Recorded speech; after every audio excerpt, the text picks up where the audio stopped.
কে তুমি? চিনতে পারছি না আমাকে?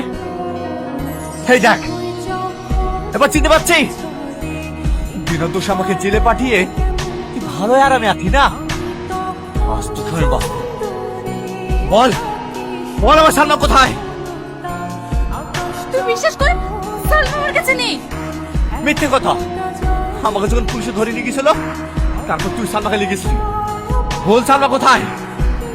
ওকে আমরা সাথে নিয়ে গেছিলাম ঠিকই, কিন্তু গাড়িতে তোলার সময় ও আমার হাতে কামড় দিয়ে পালিয়ে যায়। আমরা ওর পিছনে তাড়া করি। তারপর দেখি ও একটা গাড়ির সাথে অ্যাক্সিডেন্ট করে আমরা ভয়ে ওখান থেকে পালিয়ে আসি। তারপর ওর আর কোনো খোঁজ পাই না।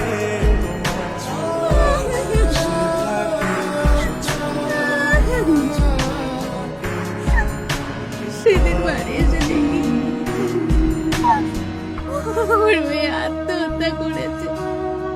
আমার মেয়ে আমার এই কাজে খুশি ছিল না। সেদিন থেকে প্রতিজ্ঞা করি আমি আর এই কাজ করবো না। আমি সব ছেড়ে দিয়েছি।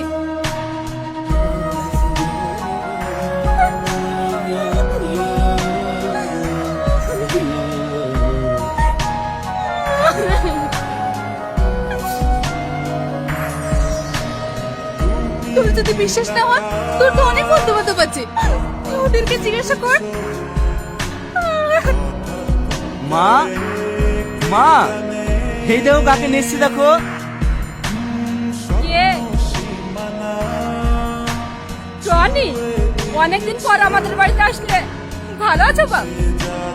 না মা, ও ভালো নেই। তোমাকে বলেছিলাম না, টনি একটা মেয়ের কারণে এত পরিবর্তন হয়েছে, এত ভালো হয়ে গেছে। সে মেয়েটাকে পাওয়া যাচ্ছে না। পাওয়া যাচ্ছে না মানে? মেয়েটা কোথায় গিয়েছে? জানি খালা, জানা তো হয়েই যায়।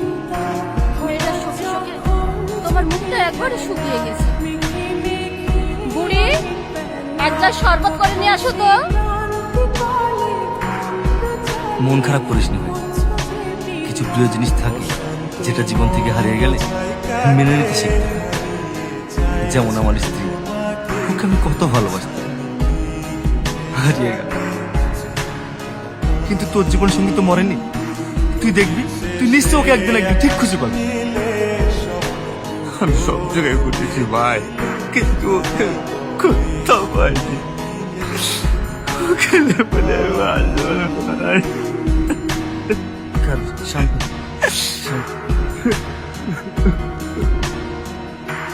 কেঁদো না বাপ, শরবতটুকু খেয়ে নাও।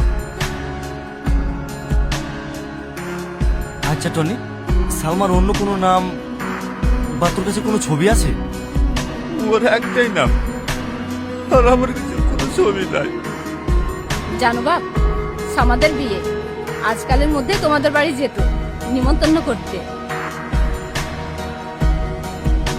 তুই বিয়ে করছিস ভাই? হ্যাঁ, 1 তারিখে বিয়ে। শুধু মেয়েটার মুখের দিকে তাকিয়ে বিয়েটা করছি। তুই কিন্তু অবশ্যই আসবি। আচ্ছা ঠিক আছে, সে আমি চেষ্টা করব। চেষ্টা করবো মানে?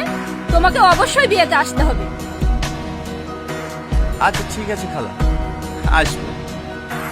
থাক ভাই, আসছি। হ্যাঁ আসছি খালা।